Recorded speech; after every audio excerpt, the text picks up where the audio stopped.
para el talento venezolano, dentro y fuera de nuestro país.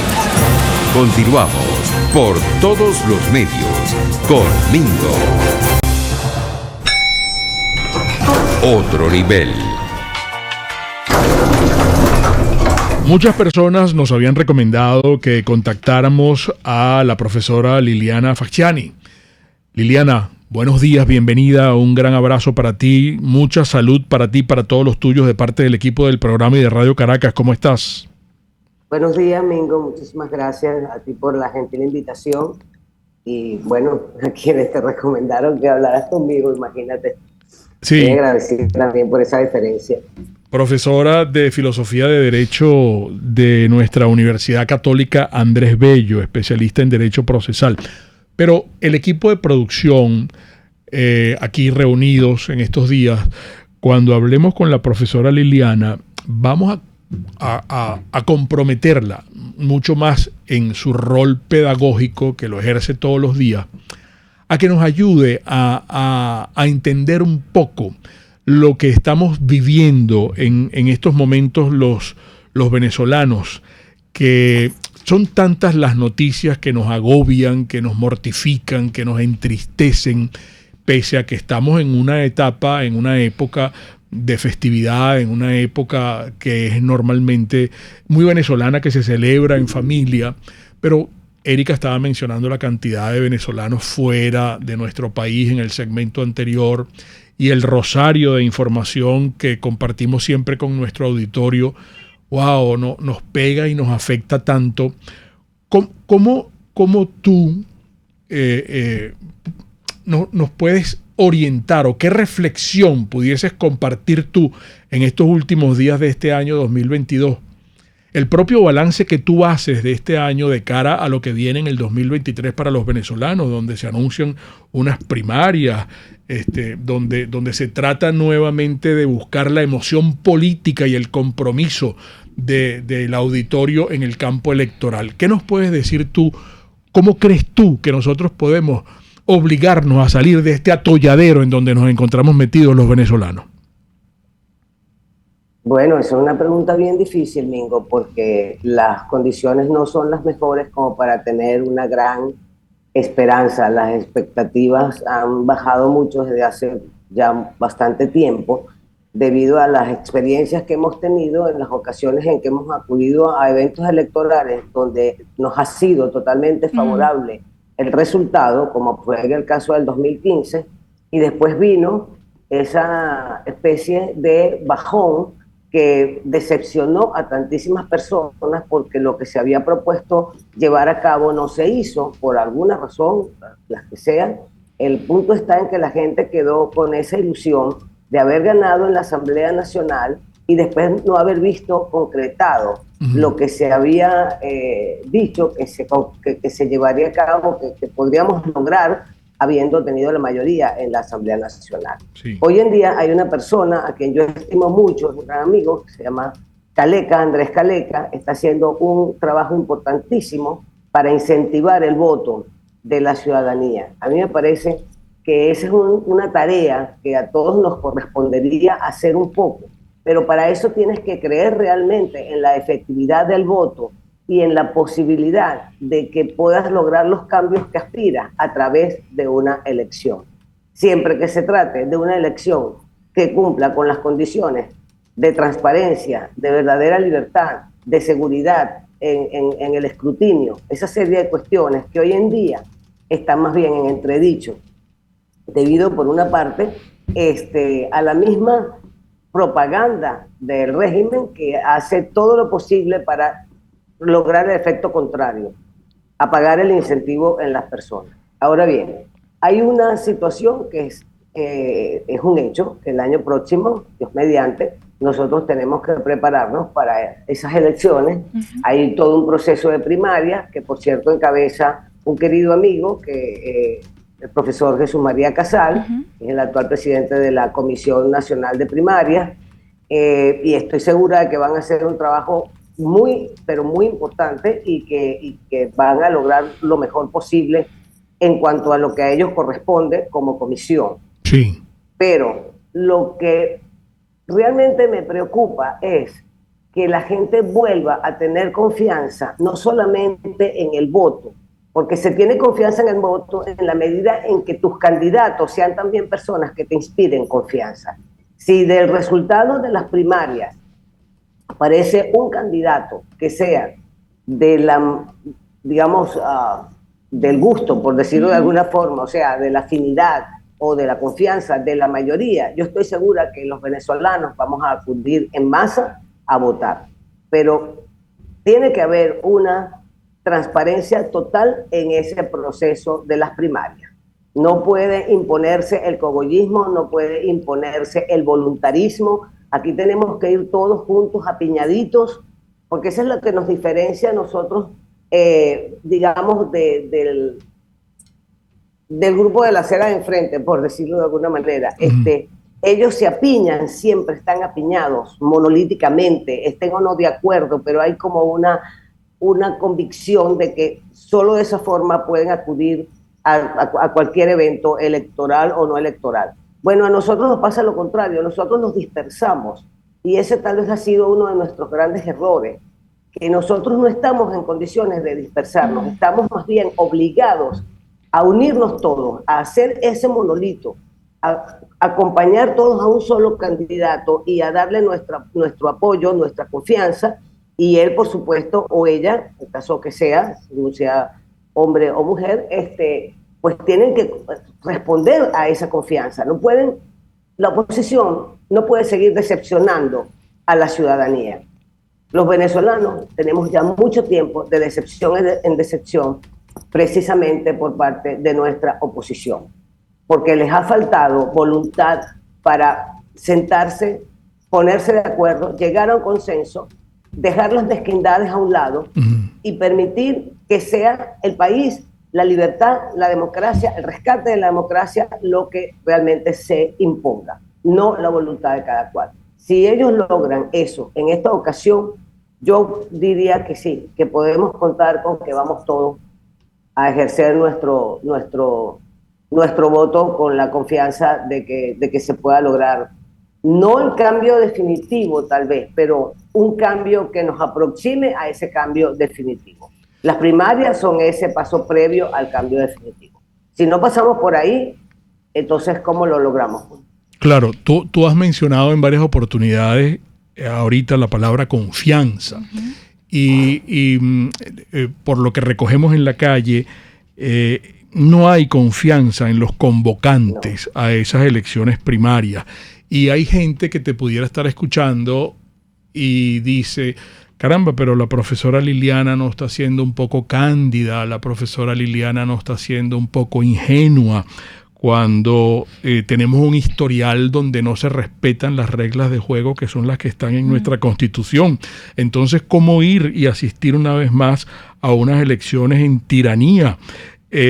Pero hay gente, y nosotros hablamos con los políticos que van a las primarias en general, y nos dicen, bueno, Mingo y Erika, ¿y entonces qué hacemos? ¿Tiramos la toalla? ¿Nos rendimos?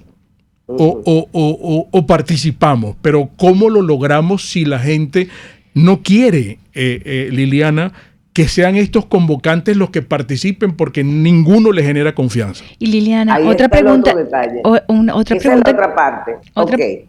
Es verdad, no podemos ser cándidos. Yo no peco de cándida porque conozco cuál es la realidad. Exacto. Creo que todos la conocemos y no podemos ocultarla y tampoco podemos maquillarla.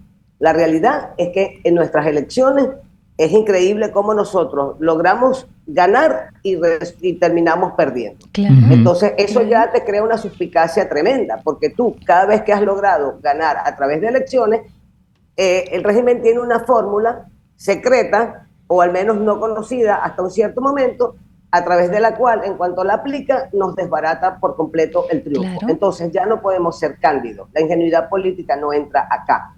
Pero el problema no es solamente ese. El problema es que la otra fórmula, distinta de la electoral, no es una fórmula viable, porque es una fórmula tremendamente peligrosa y que implica una serie de cuestiones que realmente nadie desea. Es verdad que nosotros no estamos tratando con políticos al uso, No se trata de una gente que tú puedas decir, no, es que son políticos y siguen las reglas del juego político. No, aquí nadie está siguiendo esas reglas del juego político porque ellos cada vez que pueden las desbaratan. Entonces, la opción nuestra, ¿cuál es? Bueno, francamente, yo no veo que tengamos otra. Entonces, si lo que nosotros tenemos como herramienta, como arma, es el voto, nosotros tenemos que buscar todos los medios posibles por hacer efectivo ese voto. Ahora, lo que acabas de plantear respecto a los convocantes, sí es verdad, yo estoy totalmente de acuerdo con que los convocantes no son todos del agrado o de la confianza, aquí entra perfectamente la expresión, no son todos de la confianza de la sociedad venezolana. Y no lo son porque han ido perdiendo esa confianza a través del tiempo, porque no han sido humildes.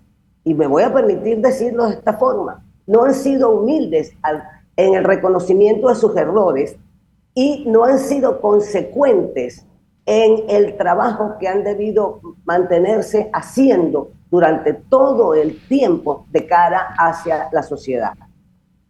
Están además algunos de ellos en entredicha su reputación, porque hay muchísimos comentarios, la rumorología es una cuestión que cunde por todas partes, no sabemos si es verdad, si no es verdad, pero es una pena que se digan cosas de ese tipo, de estas personas que están trabajando por restaurar la democracia, pero que al mismo tiempo pareciera que están haciendo un doble juego. Entonces aquí tiene que haber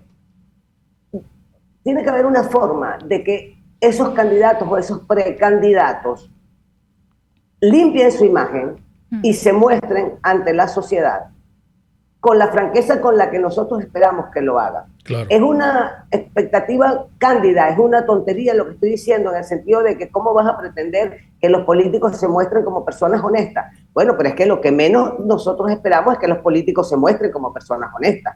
Que nos hayamos acostumbrado, ojo, algunos, yo no me he acostumbrado a que los políticos tengan que mentir o tengan que engañar o tengan que mostrarse de otra forma distinta de lo que son. A mí no me parece que eso deba ser así, por mucho que en el mundo actual sea lo que abunde, porque en todas partes encontramos personas que se meten a políticos y que no son honestos, sino que utilizan la política como un trampolín para lograr unos fines particulares y, por cierto, nada honesto. Sí.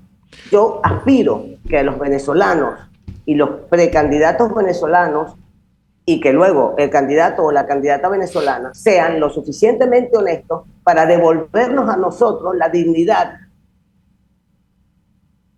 política. A ver si me explico. Tiene que haber una dignidad política, tiene que haber un rescate, no solo de la democracia y de la libertad, sino de la decencia, de la honestidad, de la seriedad. A eso es que yo me refiero.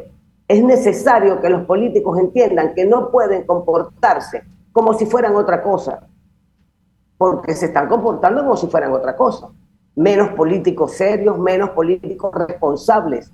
Yo hablo de política responsable, de una confianza de donde parte la responsabilidad de que si yo me equivoco, yo reconozco como político que me equivoqué y pido una oportunidad para poder enmendar aquel error. O sencillamente declaro que, claro, ahí es donde me acusan a mí de cándida. Entonces declaras que no estás capacitado. Bueno, si fueses honesto, declararías que no estás capacitado. Nadie va a declarar que no está capacitado. Caramba, pero haz el esfuerzo por estar lo suficientemente capacitado para satisfacer las expectativas de aquella persona que tú quieres que vote por ti. Claro, ¿tú no crees que esa exigencia la ha hecho la sociedad civil en reiteradas oportunidades y en consecuencia ya está harta, está cansada y no aguanta más de que siempre sean los mismos? Y entonces, claro, ¿a qué apela? A no pararle. Entonces ahora estos políticos convocan y nadie los oye y nadie los quiere y los rechaza abiertamente, pues. Pero mira, vamos a dejar eso con puntos suspensivos para la próxima parte. Erika también te quiere saludar y tiene aquí un cúmulo de inquietudes y de preguntas para ti. Amigos, es la doctora Liliana Fasciani, es profesora de Filosofía del Derecho en nuestra Universidad Católica Andrés Bello. En momentos regresamos. Un espacio para formar la nueva opinión pública venezolana por todos los medios con Mingo. A mí me gusta mucho hablarles todos los días de Farma-CVS. Farmacia CVS y más todo lo demás. Fíjense que A lo mejor usted tiene un hijo o tiene algún pariente con un chamo pequeño. Ellos tienen unos combos fabulosos. Mire, este combo que le quiero mostrar es de Colonia, de crema humectante y de crema dental. Es de los productos Baby. Colonia, mire, le voy a decir cuánto cuesta los 3 productos, $5. Pero quiere uno que sea como que más representativo. Aquí tiene Colonia, crema aumentante, 2 cremas dentales, talco y barra de jabón. La barra de jabón es Mimadito, que esa marca creo que la buscan mucho también. Este cuesta con los 5 productos $10. ¿Qué le parece? Estoy hablando de estas promociones de Navidad que no debe dejar pasar. Ya de una vez preparándose para los detallitos, el intercambio de regalos, los regalos que siempre nos hacemos. Usted cuenta con Farmacia CVS en el CCCT, mucho más que medicamentos. Además de estar todos los medicamentos, encuentra las vitaminas, los perfumes, el maquillaje, los cosméticos, papelería, productos de limpieza, Farmacia CVS y más, todo lo demás. Bueno, aquí tienen ustedes, yo les he estado diciendo, mire, Comercializadora Prada, usted tiene que encargar este queso tipo Gouda. Este es el queso de bola. Y aquí tienen el jamón ahumado tipo tender. Esto no puede faltar en su mesa, mi querida amiga, mi querido amigo. Y resérvelo porque esto está volando. Ya este es el segundo pedido que hace Comercializadora Prada en lo que va de diciembre para que usted no se quede afuera por eso yo quiero que lo encargue. Llame hoy para que lo reserve. El queso de bola, este que está aquí, y el jamón, que no pueden faltar en su mesa. Y después usted va a rellenar con la receta de don Armando Escanone el queso de bola. Pídalo aquí porque tienen su propio delivery. 0424-120-3562. Mi querida amiga, yo quiero que la consientan. Yo quiero que la Pretty Woman venga para que la consientan al Salón de Belleza Charena, que está en el Centro Comercial Galerías Prados del Este. Mire, en el Salón de Belleza Charena usan productos de primera calidad, recomendadas marcas internacionales, productos provenientes principalmente de Italia y también de Alemania. Y usted se va a poner en manos de especialistas como lo es Teresa con su equipo de profesionales, peluqueras y manicuristas. Tienen más de 35 años, tienen todo un currículum para consentirla a usted. Usted siempre va a lograr el look de la mujer bonita. Salón de Belleza Tarina. Ven para que te consientan. Eso es atención como solo tú lo mereces. Pretty Woman. RCR 750 AM, porque lo bueno une. Un periodista espontáneo, frontal, observador, inconforme, con mucho que decir y escuchar. Regresamos por todos los medios con Mingo. Bueno, dejamos inquietudes con puntos suspensivos, pero también Erika tiene para sumar acá más preguntas de nuestros amigos audio participantes. Recuerden que estamos con Liliana Faciani, que es profesora de Filosofía del Derecho de la UCAP. Profesora Faciani, le preguntan cómo vamos a asistir a elecciones si la primera condición para siquiera comenzar a pensar en unas elecciones transparentes y confiables pasaría por derrocar a la tiranía. Y eso se lo pregunta Francisco Medina. También le pregunté, mientras usted conversaba, pensaba en todas aquellas oportunidades en las que hemos acudido a elecciones, han resultado electos gobernadores de la oposición e inmediatamente el régimen les coloca una figura, un protector, no sé cómo lo llaman, un delegado, un supragobernador que impide a este opositor que gana, ejercer el cargo. Sí. Y el señor Juan Santos también le tiene un comentario, le dice, el G4 de Maduro es el que dirige a la oposición y decide nuestro futuro. Si las primarias las controla el G4, Maduro no tendrá problema alguno para reelegirse en el 2024. Sí. ¿Por dónde comenzamos, Liliana? Bueno, yo diría que comenzamos por la segunda, que dice cómo vas a votar en tiranía. Bueno, es verdad que algunos pensamos que es difícil que en dictadura votes y tu voto sea realmente contado, sea un voto que sea tomado en cuenta. Pero fíjense, vamos hacia atrás un poquito. Veamos donde hemos participado, que hemos salido victoriosos. No han sido muchas veces, han sido 2 o 3 veces nada más, pero lo logramos, ¿ok? ¿Por qué? Porque se ha demostrado, al menos hasta ahora, por lo que yo he podido ver, que si acudimos en masa es más difícil que hagan la trampa, es lo que se dice. Cuando se acude en masa es más difícil manipular los resultados. Ahora, el problema no está, al parecer, en los resultados, que puede sernos favorable. El problema está en el después de haber obtenido ese triunfo. Ellos crean figuras, inventan figuras que anulan entonces el resultado, que convierten el resultado en nada. ¿Cómo combatimos nosotros esa mala praxis, que es totalmente, además, inconstitucional? Bueno, lamentablemente yo no tengo la respuesta para esa pregunta, porque eso es algo que yo también me lo planteo. ¿Cómo evitamos que ellos violen la Constitución una y otra vez, creando figuras que no aparecen allí contempladas? Es como el Estado comunal. El Estado comunal no existe en la Constitución. El Estado comunal es una figura totalmente inconstitucional, pero el Estado comunal de hecho está funcionando. Entonces, ¿cómo lo eliminas?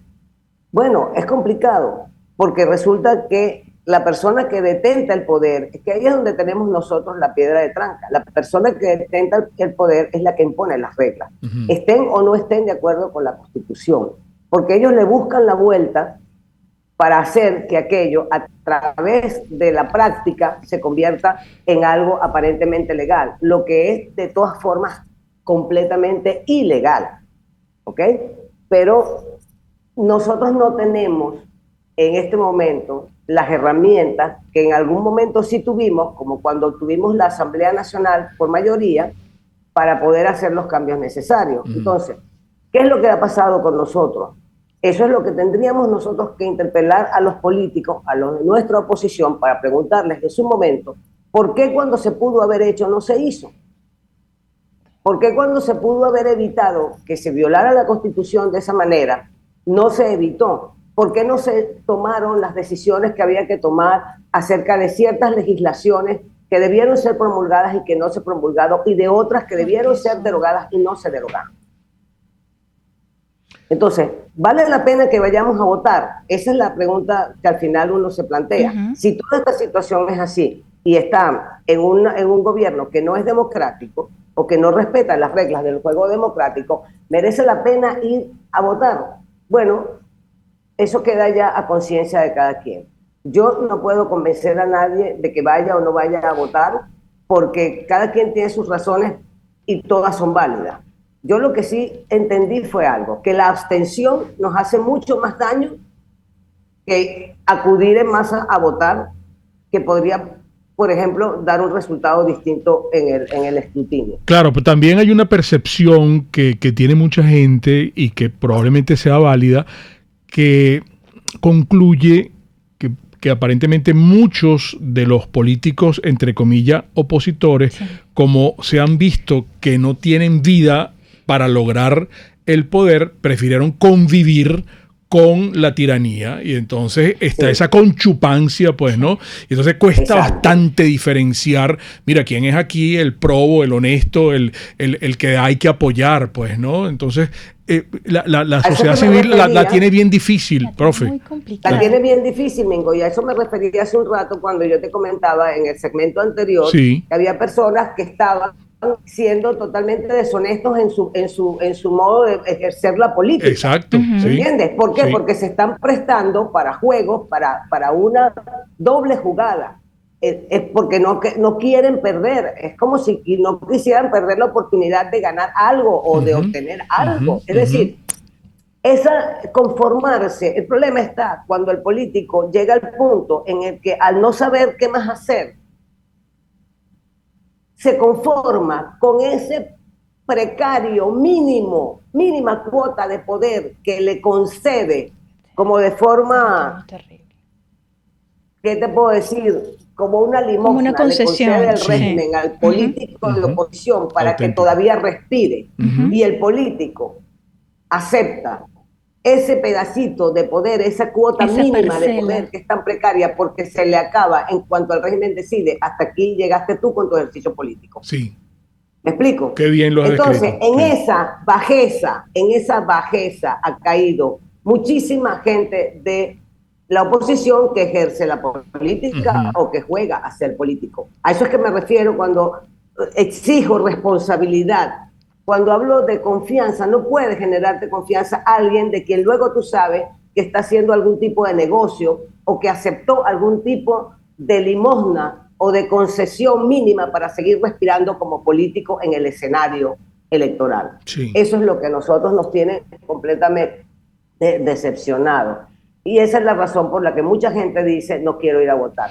Pero yo insisto, yo que alguna vez me abstuve de votar, y lo reconozco públicamente, yo en una ocasión me abstuve de ir a votar, porque dije, ¿para qué? Estoy convencida de que no se logra nada con la abstención. Okay. No se logra nada con la abstención. La abstención siempre favorece al contrario. Entonces, tenemos que aprender esa lección. La abstención favorece al contrario. Bueno, nos guste o no nos guste, vamos a votar, vamos a poner ahí ese voto, vamos a ir a sumar. Puede que resulte en algo diferente, no lo sé. Habrá que seguir intentándolo, porque ¿cuál es la otra opción que tenemos? ¿Cuál es la alternativa? La alternativa es violenta y nadie está dispuesto a poner más muertos. Hay quienes dicen que hay una lectura distinta con relación a la abstención en democracia o en tiranía, pues, ¿no? Claro, sí, hay una lectura distinta, pero hasta ahora, ¿a qué nos ha llevado a nosotros la abstención todas las veces que hemos utilizado esa opción? ¿Para qué nos sirvió? En el 2004, ¿para qué nos sirvió? En el 2007, ¿para qué nos sirvió? Y las veces siguientes, no recuerdo las fechas exactas, pero ¿para qué nos sirvió? ¿Y para qué nos sirvió la participación? Ajá, esa era mi pregunta. Por lo menos seguimos dando la batalla. Ellos no han logrado todos sus objetivos. A ellos les ha costado. Mira, Mingo, ayer lo comentaba yo con una persona. Cada vez que un comerciante levanta la puerta de su negocio, levanta la Santa María, eso es un acto de resistencia.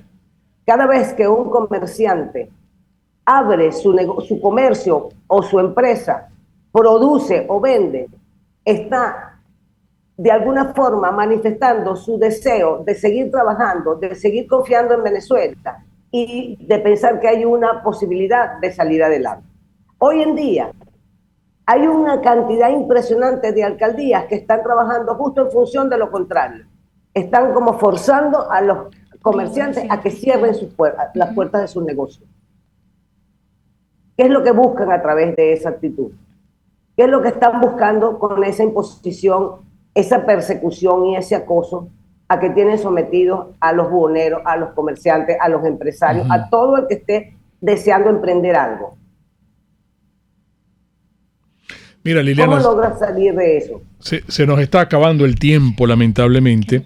Espero que nos acompañes pronto otra vez acá en el programa, pero no queremos despedirte sin que nos ofrezcas un mensaje final, una reflexión. Y también quería preguntarte, ¿son muchos los alumnos que se te acercan para preguntarte, profe, ¿qué hago? ¿Me voy de Venezuela a buscar distintos y diferentes derroteros a lo que me ofrece el futuro con el panorama político que se ve aquí?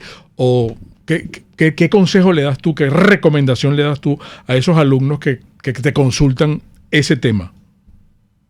Bueno, hasta antes de la pandemia fueron varios los alumnos que se me acercaron para preguntarme qué opinaba yo de si ellos terminaban incluso la carrera acá o si la interrumpían y se iban. Caray. Caramba. Algunos estaban pensando en hacer eso, estaban en tercer año de Derecho y tenían dudas acerca de, ¿es una carrera que solo se puede ejercer en Venezuela? ¿Es una carrera que yo debería interrumpir para comenzar en otro lado? Yo les dije, eso queda a conciencia de cada cual, pero yo les voy a decir algo. El derecho no es una carrera que solo se puede ejercer en Venezuela. Hay otras formas de ampliar ese ejercicio a otros países, porque puedes hacer a través de cursos de posgrado, de maestría, de doctorado. Tú puedes entonces ya a alcanzar un cierto nivel que te va a permitir trabajar también en el exterior, porque el derecho no es solamente actuar como abogado defendiendo una causa, el derecho tiene muchísimos campos en los que se puede participar, claro. También sobre todo la parte académica. Claro. Eso por un lado. Por otro lado, tenían miedo de perder ese tiempo para comenzar en otra parte. Yo le digo, cuando tienes 20 años, no hay tiempo que estés perdiendo, porque todo es aprendizaje, todo es aprovechable. El hecho de que hayas estudiado 2 años, 3 años y quieras interrumpir para irte a otro lado y empezar en otra parte, no hay ningún problema. Estos 2, 3 años que empezaste, esos son totalmente ganancia para ti, no vas a perder nada. Pero yo sí sugeriría que terminaras tu carrera en Venezuela, que obtuvieras acá tu título y que luego te fueras a otra parte y completaras con un estudio de tercer nivel. Ok. Liliana, se nos agotó el tiempo. Ojalá nos permitas consultarte de nuevo en breve. Excelente esta conversación contigo. Gracias por la gentil invitación y bueno, espero haber podido contestar algo que es difícil de contestar porque las respuestas no las tenemos, porque a nosotros nos cambiaron las preguntas. Aquí sí entra el chistecito aquel de que justo cuando me conocía las respuestas cambiaron las preguntas. Es que claro. Cambiaron las preguntas, cambió la forma de hacer política, cambiaron los intereses de los políticos y eso es lo que nos tiene en esta situación. Sí. Bueno. Gracias, Mingo. Gracias, Liliana. Gracias. Ojalá te tengamos pronto de nuevo en el programa. Las interpretaciones finales de todo lo conversado y acá como siempre de ustedes. Y recuerden, el comunismo te quiebra las rodillas para que tengas que darle las gracias por las muletas. Hasta mañana. RCR presentó Por Todos los Medios con Mingo. Mis amigos, el programa de hoy estuvo patrocinado por Pastelería del Corso, la pastelería italiana por tradición y excelencia. Produzca seguridad en tu empresa de los pies a la cabeza. Comercializadora Prada, todo en quesos y embutidos con la mejor relación precio-sabor. Estación de servicio Terrazas del Club Hípico, calidad y servicio de primera clase. Farmacia CVS y más. Todo lo demás. Distasi Motors, tu concesionario Honda en Los Palos Grandes. Salón de Belleza Tarena, como tú lo mereces con